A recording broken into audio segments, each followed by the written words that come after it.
You found the Backup Wrap-Up, your go-to podcast for all things backup, recovery, and cyber recovery. This episode, we're doing something actually very different. We're calling this an emergency episode because what just happened is that serious. There's an attack on the PyPI repository targeting LiteLLM, a library that's pulled into developer environments 3.5 million times every day. They took stolen credentials to publish malicious code as the real thing. This malware is grabbing SSH keys, cloud credentials, Kubernetes tokens, everything, and encrypting it and sending it home. We're breaking down exactly what happened, how they pulled it off, and what you need to do right now to find out if you were hit. We also cover what to do to protect yourself from something like this in the future. By the way, if you don't know who I am, I'm W. Curtis Preston, aka Mr. Backup, and I've been passionate about backup and recovery, and now cyber recovery, for over 30 years, ever since I had to tell my boss that we had no backups of the production database that we had just lost. I don't want that to happen to you, and that's why I do this. On the podcast, we turn unappreciated admins into cyber recovery heroes. This is the Backup Wrap-Up.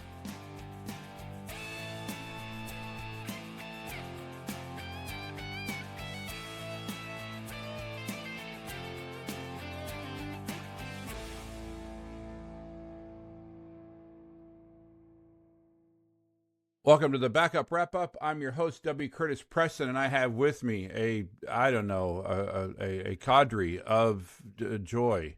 First, we will start with Dr. Mike Saylor. How's it going, Mike?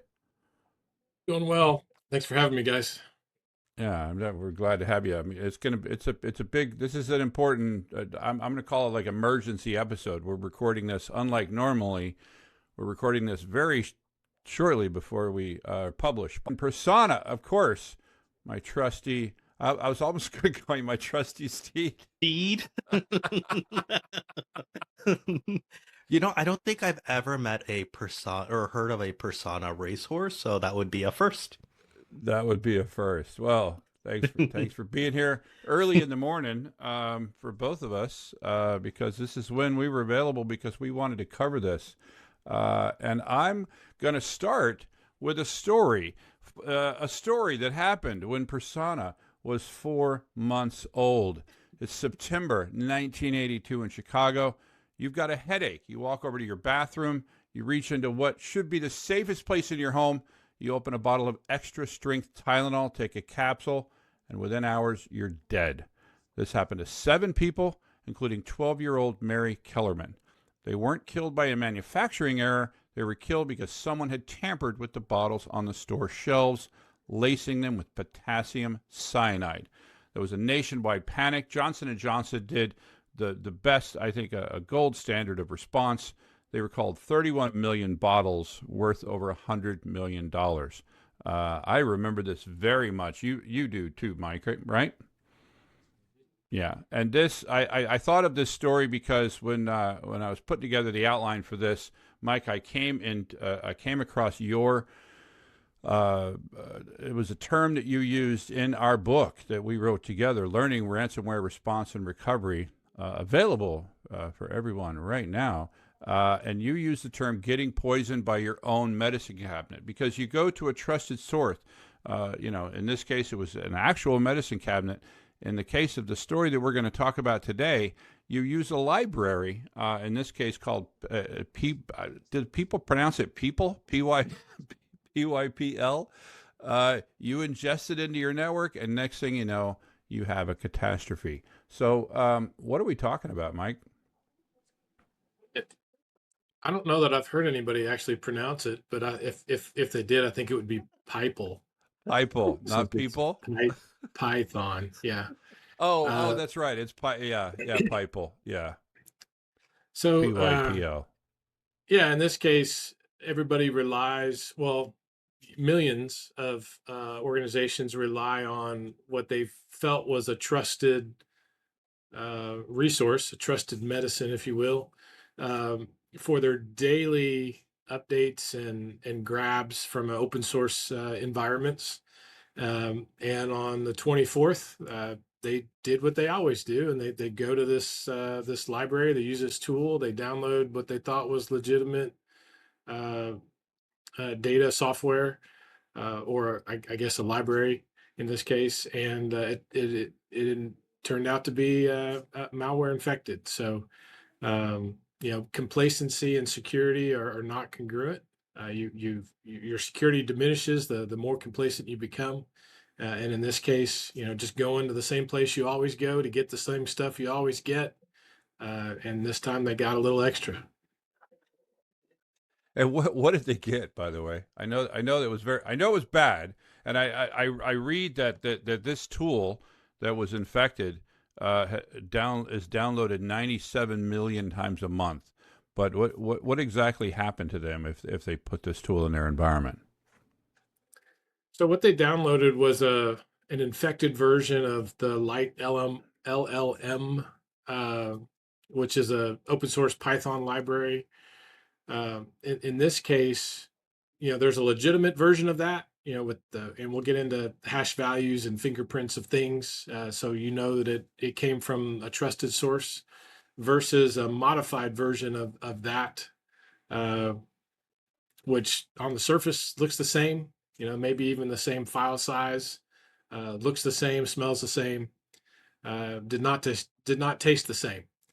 So when they downloaded it, it came with malware. The malware was intended to, primarily intended to harvest credentials and secrets, API keys and SSH tokens. And there were a couple of other things that it did. It did look for, it did try to call home to see if having identified a particular target host, if the threat actors wanted it to do something different.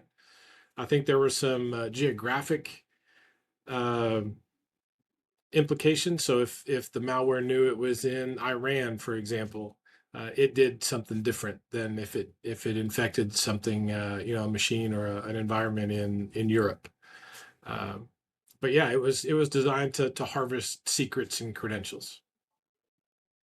So, Mike, thanks for that great summary. As you were talking, the first thing that popped into my head was in the very beginning was, have you seen the picture or the meme where it's like, hey, here's all these cool things built on top, and then at the very bottom it's like this very small stick Little holding stick. up everything else? That's literally Right. what I was thinking about as you were talking through this, how there's all this open source tooling out there or libraries out there that people leverage heavily, right? But it's like holding up everything, right? And that's where, like you said, if you sort of attack the common source, then you now have access to this wide spread of people who are using that common library.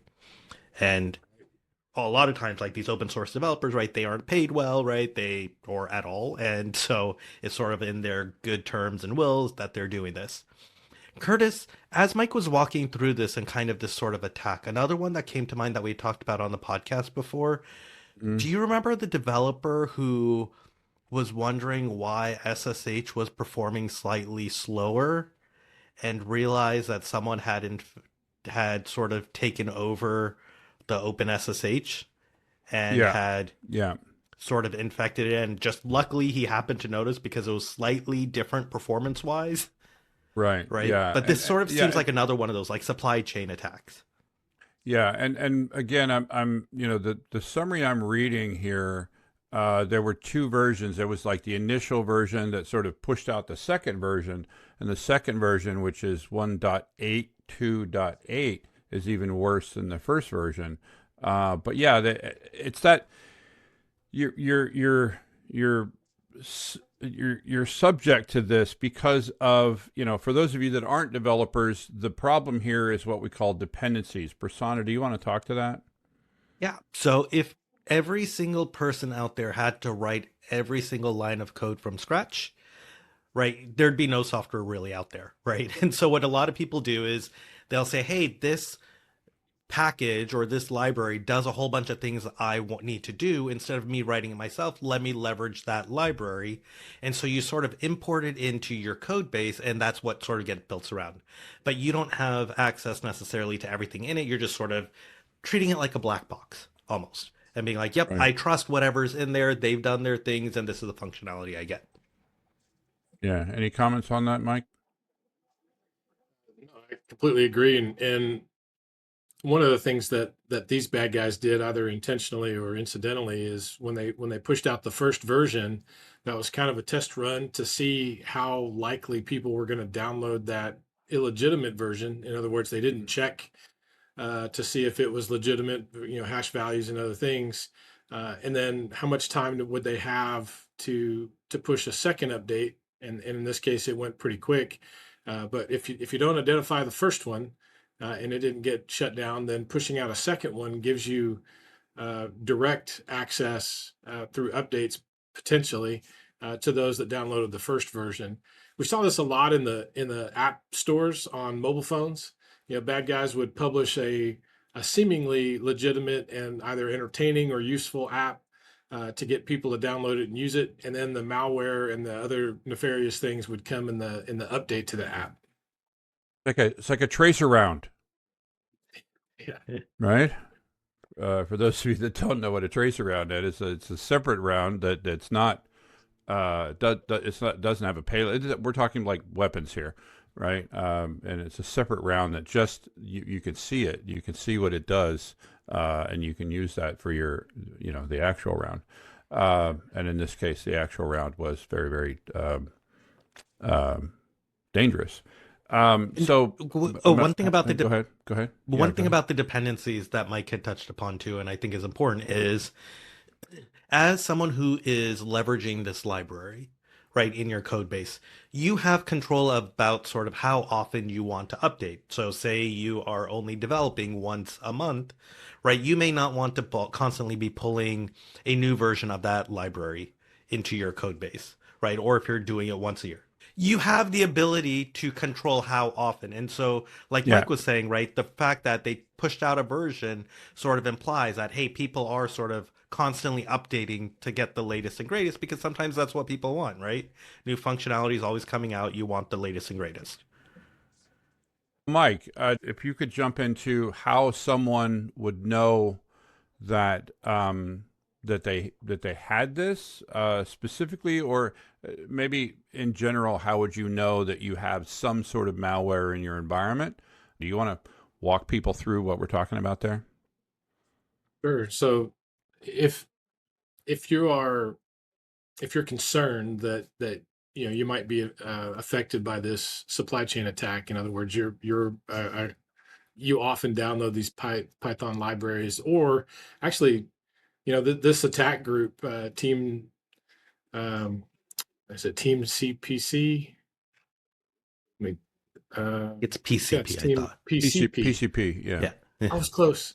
Uh, this attack group, team PCP, is really hitting every open source project repository out there. They started with the Trivy scanner, check marks, GitHub. So the Python libraries were a good next pivot for them.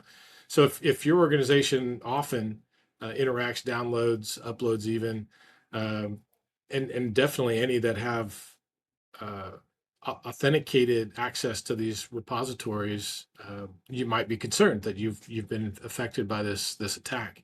So common things to look for, and one of the reasons that this attack was identified so quickly is that there was a developer that went, "Hey, why is my machine running so slow or doing this weird thing?" And he dug into the services and the processes running, and that's when that developer identified something nefarious is going on.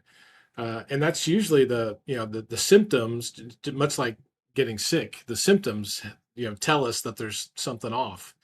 Um, so anything obvious would be a good indication that something's weird. Don't get paranoid right away, but definitely look into anything out of the ordinary running on your systems. Um, the Remember, easiest thing to do. just because you're paranoid doesn't mean nobody's out to get you, Mike. But anyway, but go ahead. Just because you're not paranoid. I No, don't. Yeah, yeah, okay. Go ahead. it goes either way. But yeah, so the easiest thing to do is go and look at. In this case, if you downloaded the Lite LLM version, uh, go look at the hash value for that. Compare it to the Lite LLM trusted hash value. If they're the same, you're good. If they're not the same, then either assume you've been compromised and just change everything. I mean, that's the least effort. Fastest path um, to confidence. But if you want to take the next few steps, is start looking through your logs. Uh, if you're working in a cloud environment like AWS or Azure, there are tools there. So the AWS cloud analytics and log analysis tools, one, they have to be turned on. And that's just good security best practice anyway. Turn your logging on, log as much as you can, and keep it as long as you're able to, because those logs help tell the story when we need to figure out if something weird has happened. So go look at your AWS and Azure logs. Um, there are some specific IOCs like calls to third-party libraries, data exfil volumes. So, if your environment doesn't send data to other places, test dev environment is encapsulated and you're just working with it in that, and all of a sudden something has changed, that deviation from normal behavior, those are other symptoms and things to consider. Um, Realize too that sometimes malware doesn't behave immediately. It sometimes lies dormant. And a lot of malware, and I think in this case too, installs some backdoors. So if you simply delete the package you downloaded, if you simply change credentials, sometimes that backdoor can open up, and regardless of all those other things you did, bad guys can still have access to your data and create some havoc that way. Mike, I talked about network. oh, go ahead, finish. Talked about network indicators, so unusual traffic to unusual destinations, IP addresses, VPN tunnels, Tor exit points. If you're a development shop in Texas, as an example, and you're fairly isolated or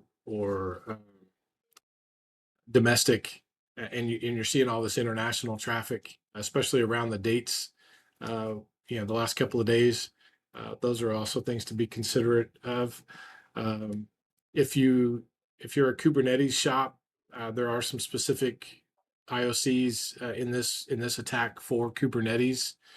You want to define IOC, although people should know, but what is an IOC? Well, IOCs are indicators of compromise. So when we talk about attacks, there's two primary acronyms we use: IOCs, indicators of compromise. So those are the things that we would go look for in our environment that are either specifically or generically related to an attack. So known bad guy does things a certain way with certain tools. Those tools leave fingerprints in either logs or active behavior, and those are IOCs.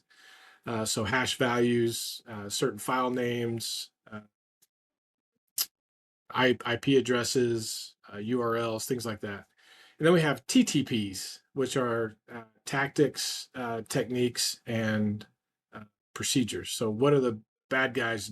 What's their MO? Like how do they conduct the attack? What they do this first and this second, and they use these things. So those are TTPs.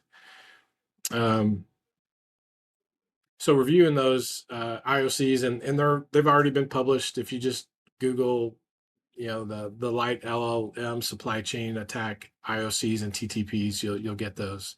But we're also happy to put a short one pager together and push that out to our Stop Ransomware website. So hash value comparison of the known trusted version or versions of the LiteLLM. Review your logs for any known deviations from expected behavior. Review your network traffic if you have that capability, looking for behavioral anomalies. And if at all you suspect that you've been compromised, the best practice, I know it's a pain, but the best practice is restore from a trusted backup. Don't try to just onesie twosie, delete it from the registry, delete the image, delete the app, turn off the service. Those are all, one-offs, kind of stomping out the fire with your leather moccasins. And I only say that because it actually happened to me, and that's a whole other story. But the fire will flame back up if you don't take the right approach to truly starting from scratch. You That's put out a one of the fire other ways wearing to get most of moccasins? this. You, What are you saying? you put out a fire wearing moccasins, or you still I did you're not. saying I did not. My okay? former my former mother-in-law started a fire on my porch by putting a cigarette out in a plastic uh, flower pot. Oh, The wind kicked it up, caught the pot on fire, melted it to the house. She came out, saw it was on fire. She kicked it off the porch out into the dead grass, caught the grass on fire. Uh, all the while passing fire extinguishers and a water hose and all these things. And she decides the best course of action is to jump out into the grass and try to stomp it out with her fake leather moccasins, which oof. did not work. And she made several trips from the grass out into the back into the kitchen with a simple watering pail. Again, bypassing fire extinguishers and watering hoses to try and put this fire out with a watering can, and she failed. The fire simply burned itself out, but it did ruin her moccasins, her Mickey Mouse T-shirt, moo and a lot of my yard. Oh no. Mike, Um, as go you're ahead. talking through that, right, it's sort of helpful to know, okay, here's all the things you should be looking for to understand, okay, where you compromised. But given a lot of companies these days, right, you kind of have developers who go off and do things. Is there a mechanism to actually figure out, like, am I actually impacted by this breach? Right? Like, am I even using the LiteLLM Python library in my environment or across, say, all of these developers or whatever it is? Sure. So if you're a security team and the development team is not they're not open and or you're concerned about their transparency, you can absolutely again go review all of your logs, review the systems, depending on your security capabilities, whether it's endpoint like a good EDR anti-malware solution like Huntress, or a complete environmental, technology environment monitoring solution like we provide with Stellar Cyber, where we can collect data points from tons of data sources and correlate that in one dashboard and go, and we can input these IOCs and it'll look through all of that data and go, yes, no. If yes, it maps, what endpoint, what firewall did it go through, when did it happen, what was the user involved, all these things. And then if it did trigger something, even if the system at the time thought it was, safe, I can tell it, I can tell the system if LLM was downloaded, that library and it did these things, map that out for me. And so even if it was perceived safe, I can go through my dashboard and look at all of the potentially impacted systems and networks and users involved and all that stuff. Um, Absent all of those things, start the firewall. Well, start with talking to your developers, and then start at the firewall because all your traffic needs to go out through the firewall. Um, Hopefully, you've restricted, developer bringing his own hotspot to download stuff so that it doesn't get blocked by your security policies. But there's so many different it depends situations, but start your firewall if you feel like you can't get a straight answer out of the people that might have been involved in downloading this. Another thing that I saw in suggestions was immediately revoke and rotate every secret that was stored as an environment variable. You want to talk about that? So this was actually a pretty a potentially pretty uh, impactful incident. So when the malware came down, uh, it it immediately started stealing secrets, and so that could be a secret uh, within an application, trusted uh, trust between applications, trust between servers, trust between network segments, API keys, SSH, Kubernetes, golden ticket theft. I mean, there's so many things that this malware could have done because it doesn't know what it has access to. It was just going to try and steal everything. And so absolutely every machine that was potentially compromised, you need to do an inventory of everything it had access to and all those secrets it could have stored. Absolutely all those things should be changed. Revoke it, change it. And I say revoke it because open sessions are not impacted by changing secrets.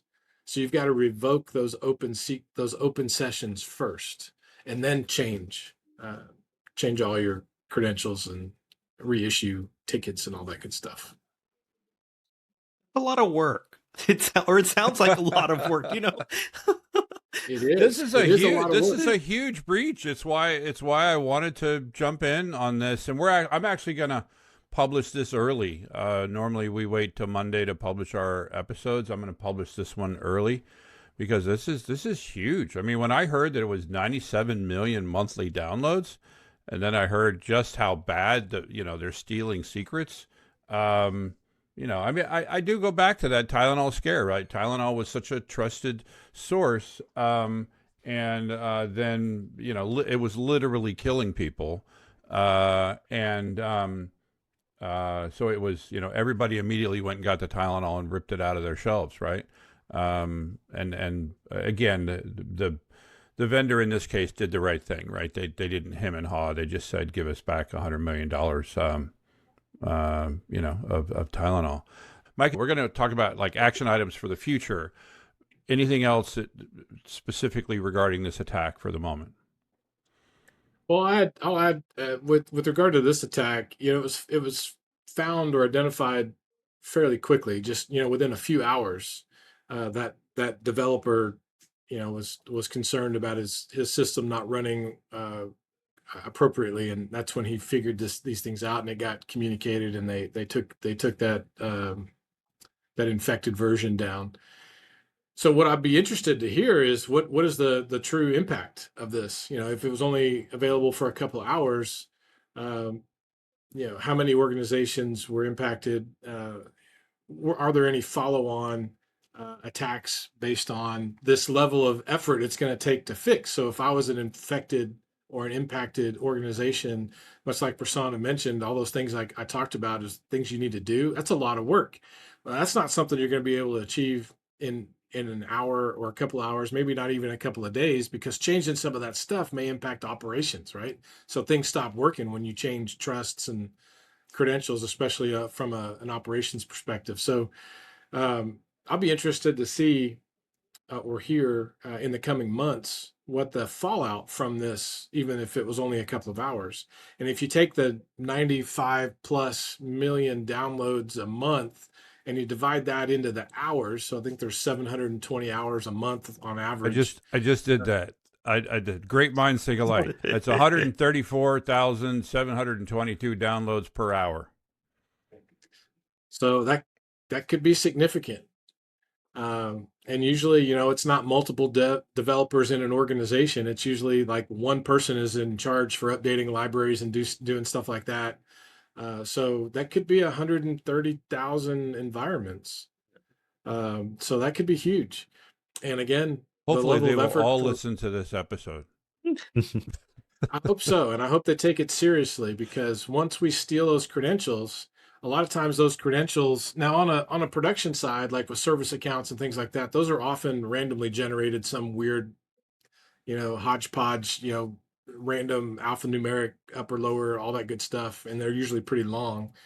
But in some cases, especially from developers and non-security focused people, those passwords are coincidental with other things.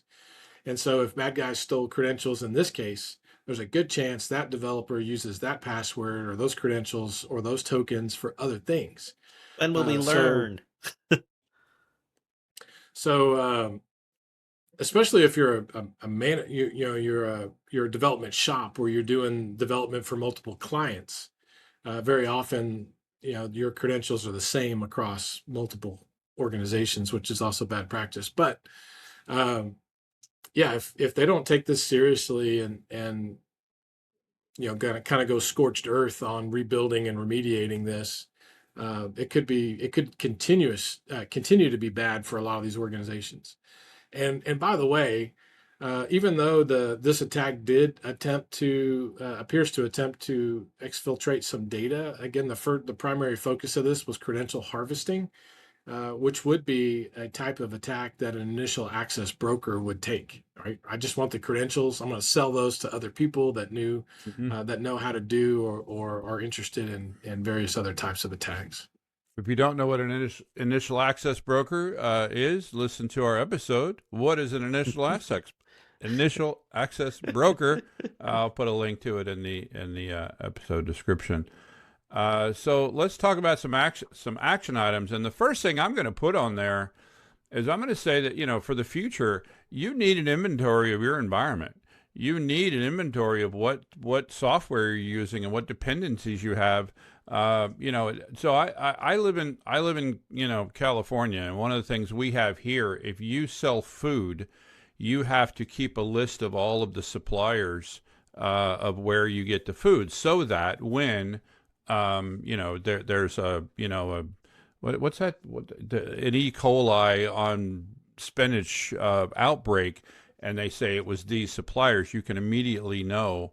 And so I'm going to say that the first item that should be on your list is an inventory, and of course you're going to audit your current versions for LiteLLM.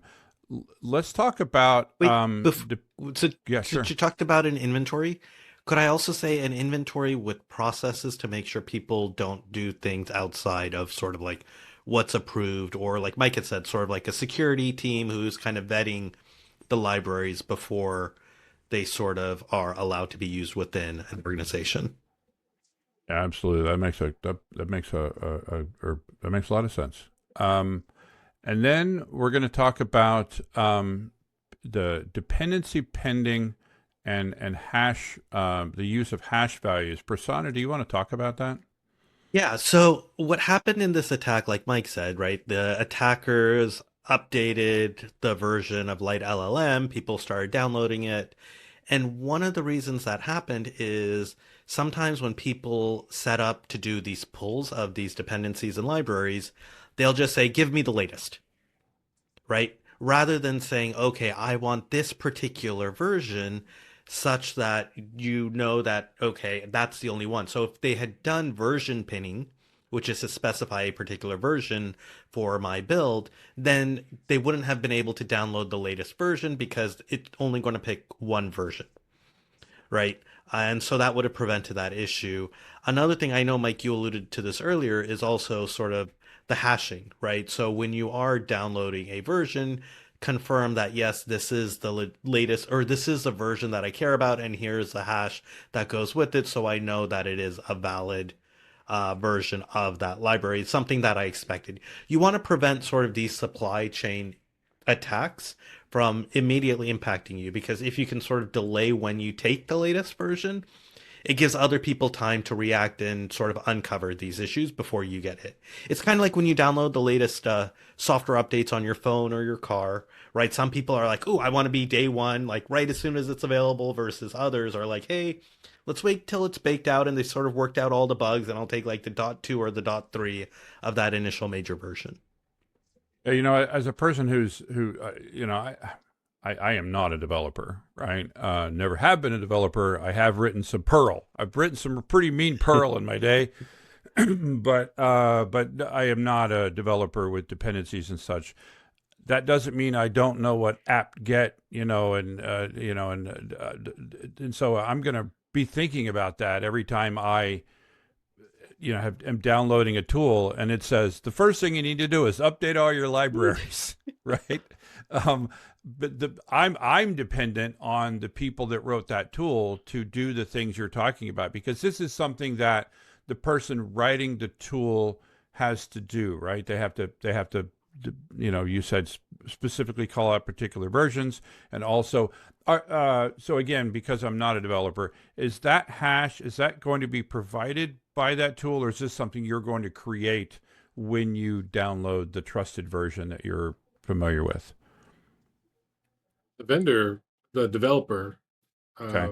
the trusted source would provide the hash value. Okay. Okay. So, So again, speaking as a non-developer, that sounds backwards to me. Like at some point we have to trust this vendor, right? So this is so we have a trusted version, and they're going to. How do we get that trusted version in the first place? How do we determine which version is a trusted version? yeah, so we've got to establish it as a trusted source. And so whether it's directly from the vendor, and they go through any number of certifications as a trusted source, their processes, their controls.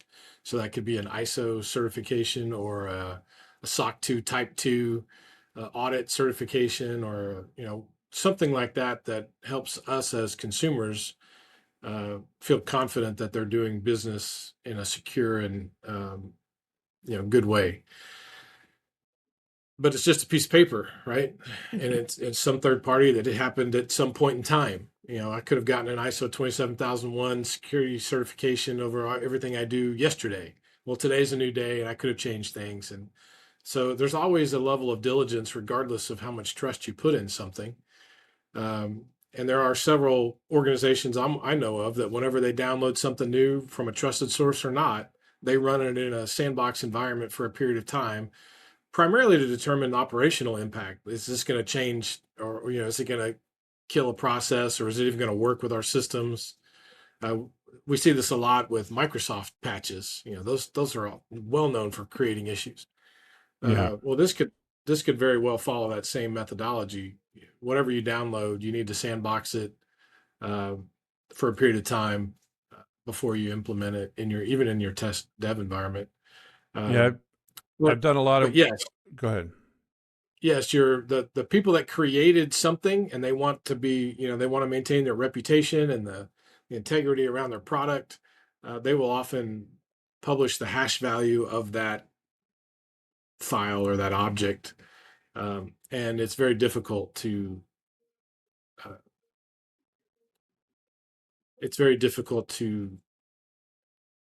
falsify a hash value. Right. Right. And I've done quite a bit of work with living where I live. I've done quite a bit of work with the biotech folks, and they definitely have this concept of verified systems that have. It's not the term verified; it's been a while.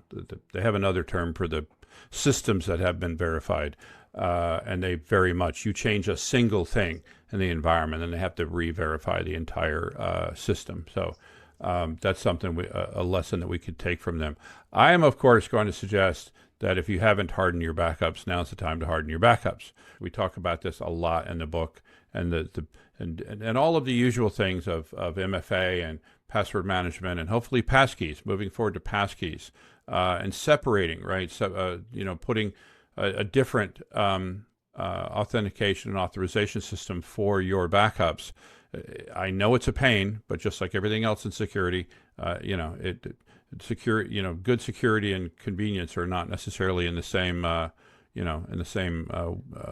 ballpark. And the number one thing here that I'm going to be harping on is immutable storage, right? So this entire time, though, we talked about this library, which was supply chain attacked, which were stealing credentials. Could you help our listeners understand the link between having immutable backups and this attack?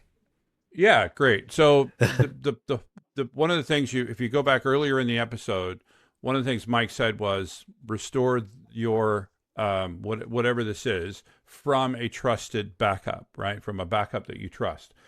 With the thing with immutable backups is one of the things that just hurts my little heart when I see it out there is when a ransomware or a malware attack happens, and you see the little phrase at the end of the story, and the backups were also corrupted, right? So having immutable just means cannot be changed. And the standard by which I judge immutable backups is if you can delete them, right? If you as an admin can delete your old backups, then those aren't immutable, right? At least that's the gold standard that I'm putting, right?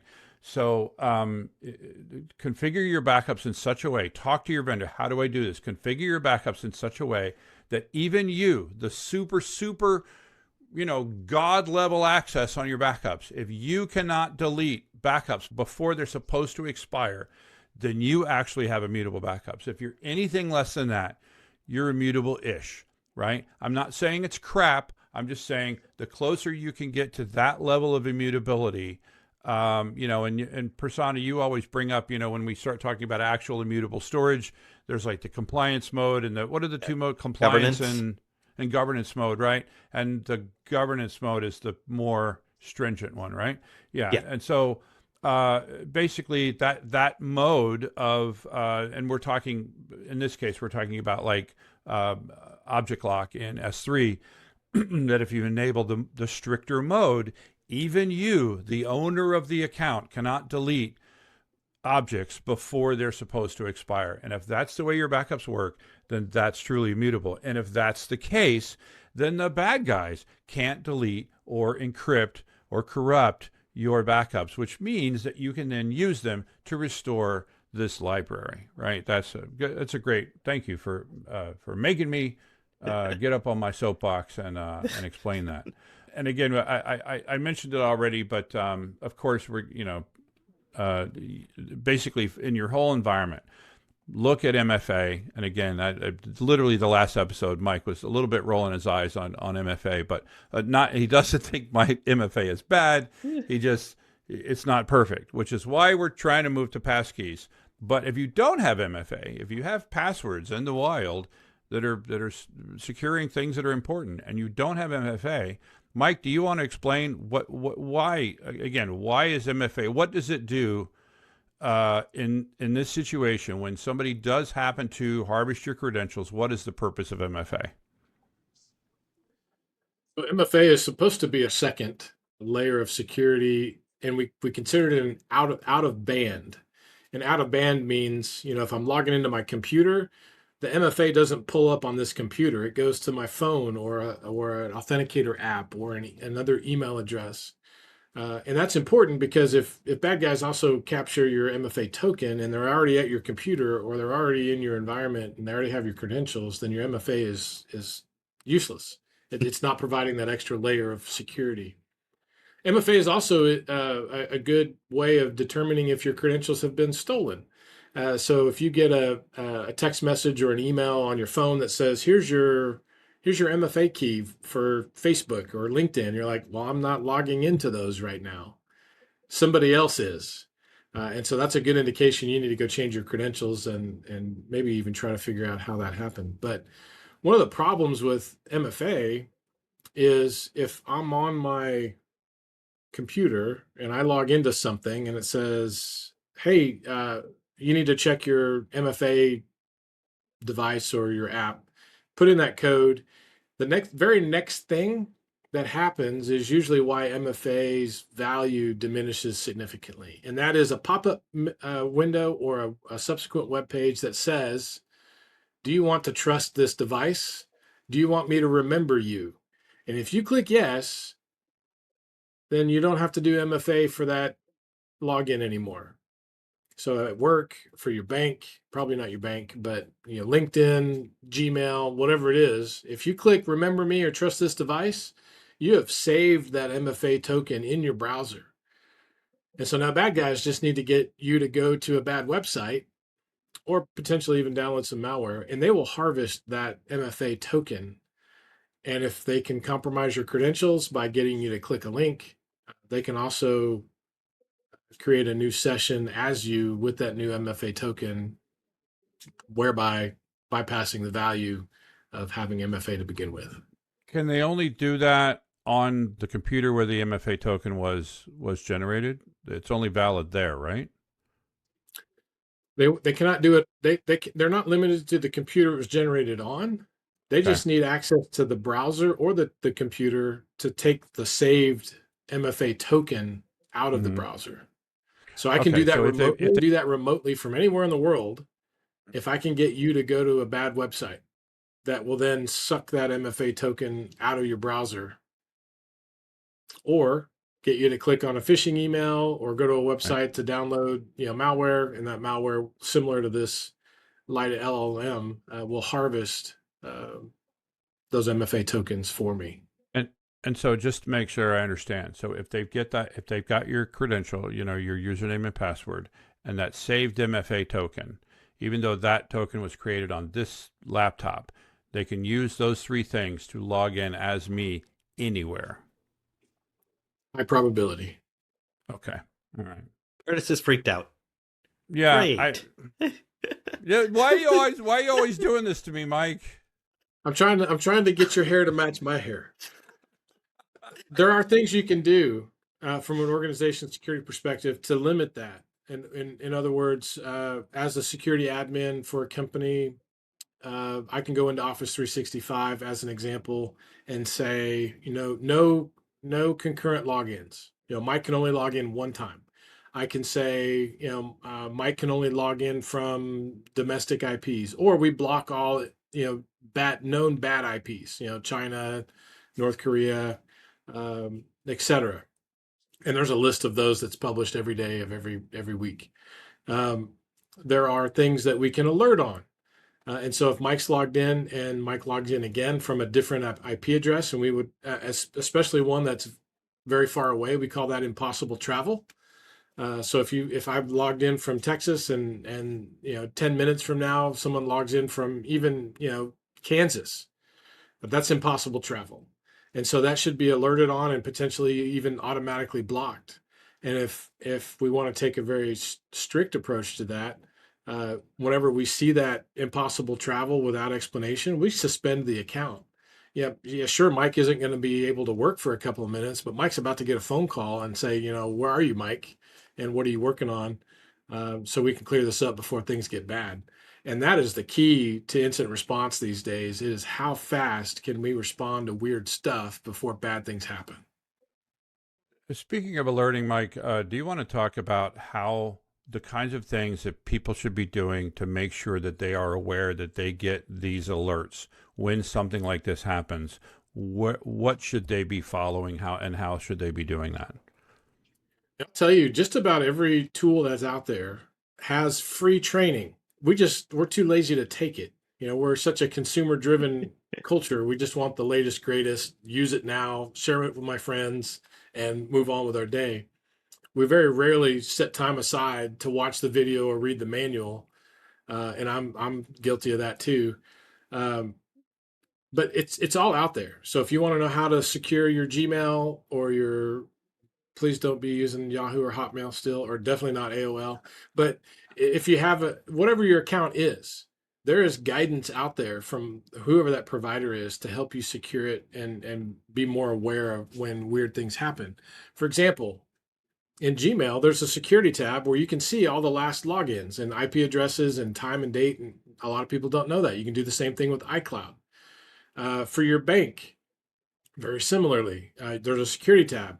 When were the last logins? What did I do? From an activity perspective, and those are just the authentication pieces.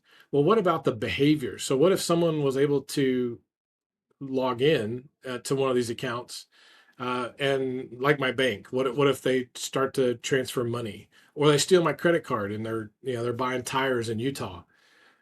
There are ways of setting alerts. You just have to be willing to manage it. So, for example, everything over $1 on my credit card, my debit card, I get a text message. I do the same. Right. So, Yeah. and I'm okay with that. And in fact, Yeah. it's kind of cool to see how fast that happens. I'm at the grocery store. It just said, please remove your card. I got a text message. That's awesome. Yeah. And very But similarly, Mike, I hate to cut you off, but Prasanna is going to turn into a pumpkin.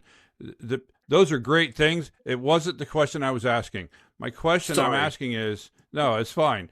What I'm talking about is what kinds of things I, as a company, should be looking for where I get these alerts that a security incident it's like this one is happening. That's what I'm talking about.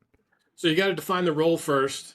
Who's going to be responsible for this? Nobody wants to look at logs and alerts all day. It's usually someone's part-time job they do at lunch or at the end of the day or first thing in the morning, and that's it. It's not real time all the time. So you should have a dedicated person for this. You need a defined incident response plan.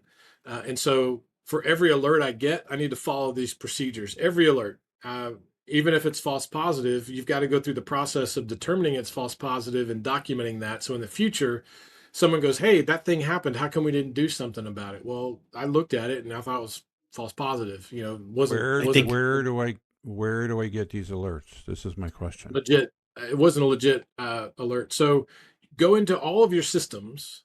And if you've got an environment where someone's managing your stuff, you need to turn on event logging for as much as you can. Consolidate all those logs into one place. And there's a variety of things you can do, like a syslog server, or there's some free open source log consolidation and analysis tools like SIEM Monster. There are a variety of automated scripts, like Python's one of them, PowerShell's one, where you can use those to alert on specific event IDs. And to know what those are, Google it. What security and event IDs should I be concerned about? And you'll get a list of those. Or call a managed service provider if you don't have the skills and the staff to support that activity. They can consult with you about what you have, how to configure it, what to do with it internally, and how they can help if you need additional skills and staff, especially if it's a 24/7 thing.